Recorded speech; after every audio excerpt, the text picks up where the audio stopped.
Welcome to Channel. Canadian Prime Minister Mark Carney is set to visit Washington next week, but Donald Trump's latest diplomatic gamble is already unraveling. While Trump believes his tariff threats and annexation rhetoric give him the upper hand, the facts on the ground tell a far different story. This isn't a routine diplomatic trip. It's a high-stakes confrontation that could redefine the future of North America relations for decades to come. The timing of this visit couldn't be more crucial. On Tuesday, Prime Minister Mark Carney will sit down with Donald Trump in the Oval Office, his second White House meeting since taking office earlier this year. This discussion comes just ahead of a major review of the USMCA trade agreement, the cornerstone pact between the United States, Mexico, and Canada set for reassessment in 2026. But there's another issue looming that makes this encounter especially volatile: Trump's so-called Golden Dome missile defense initiative. Here's where the tension really escalates. Trump has been pressuring Canada to sign on to his $175 billion Golden Dome project, a space-based missile defense system he touts as essential to continental security. But his proposal comes with conditions that expose how precarious his own position has become. In a recent conversation about missile defense, Trump made his intentions unmistakably clear, reportedly saying, "Why don't you just join our country? Become the 51st state." Let's take a step back to see how we arrived at this moment. Earlier this year, Mark Carney swept a victory in Canada's federal election on a platform that directly pushed back against Donald Trump's intimidation tactics. His win was, in many ways, a public rebuke of Trump's annexation threats and his escalating trade war with Canada. But rather than caving to pressure, Carney has been playing a far more strategic and calculated game than Trump anticipated. Still, critics at home, particularly opposition leader Pierre Poilievre, have seized on rising tensions, pointing out that U.S. tariffs have actually doubled during Carney's tenure and that his promised new trade deal has yet to materialize. Under Carney's leadership, the stakes of this upcoming meeting couldn't be higher.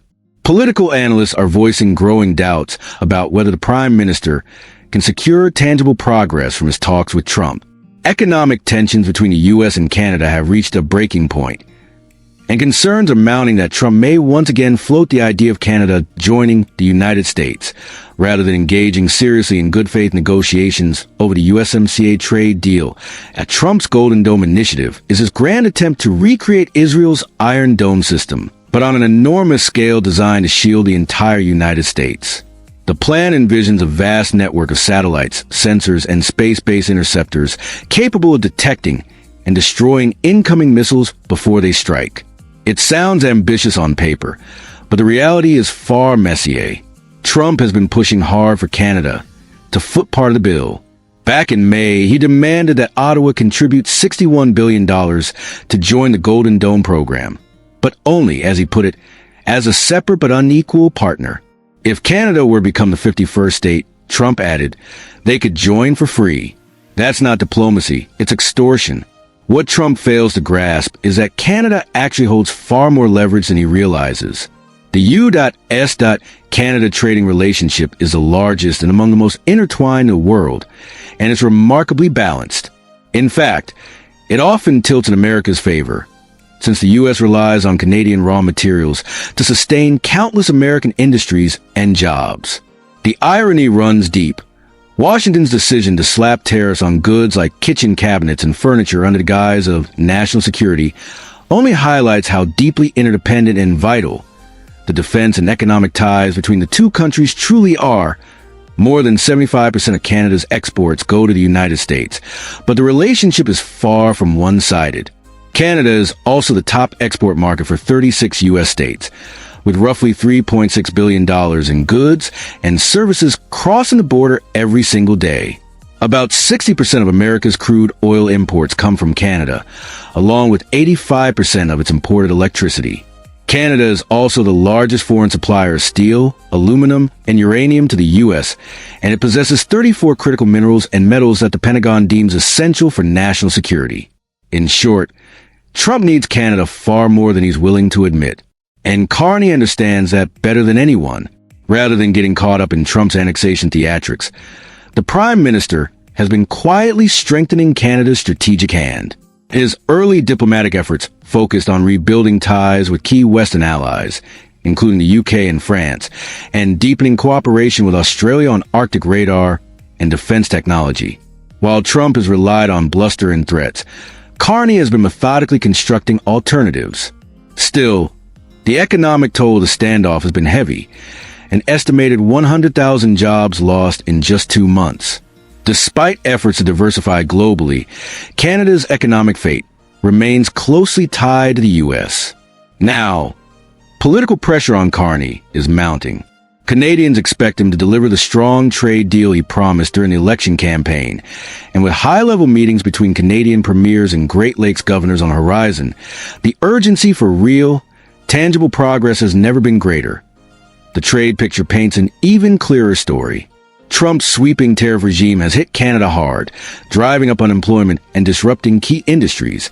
But rather than crumbling, Canada has adapted. Ottawa recently lifted many of its retaliatory tariffs to align with U.S. exemptions under the USMCA.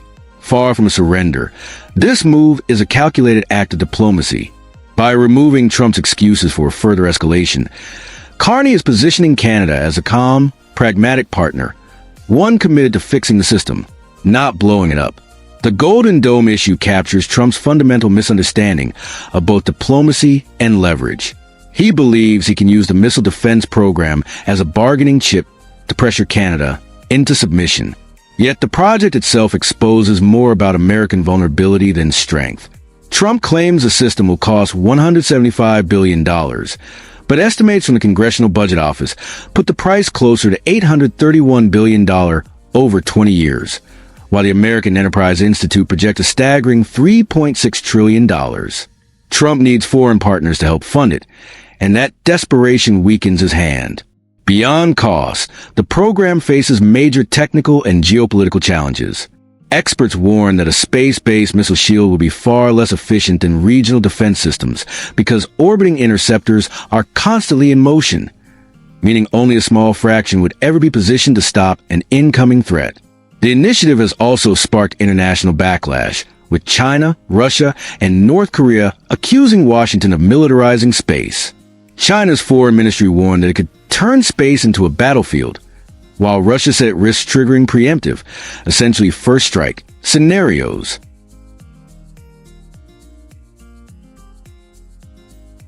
Domestically, Golden Dome is mired in controversy.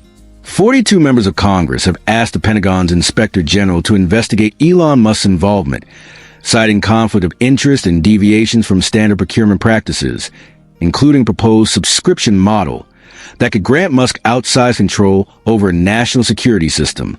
Against this backdrop, Carney's position is far stronger than Trump realizes.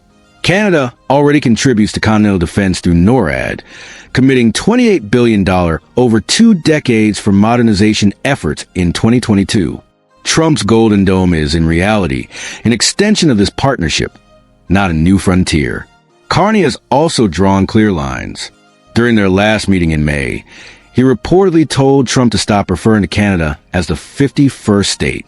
When Trump quipped that a union between the two nations was meant to be, Carney responded coolly, "As you know from real estate, there are some places that are never for sale." Trump's comeback, "Never say never," perfectly illustrated his transactional worldview.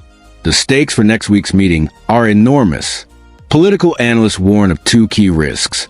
First, that Trump could again publicly raise the 51st state notion to humiliate Carney. And second, that no visible progress on trade could leave Carney vulnerable to domestic criticism from conservatives accusing him of weakness. But each risk also carries opportunity.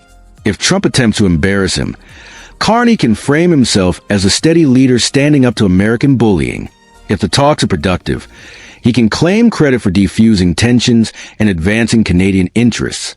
Carney won't be going alone. He'll be joined by his ministers of trade, foreign affairs, and industry, underscoring that this isn't a symbolic photo op, but a full-scale diplomatic offensive.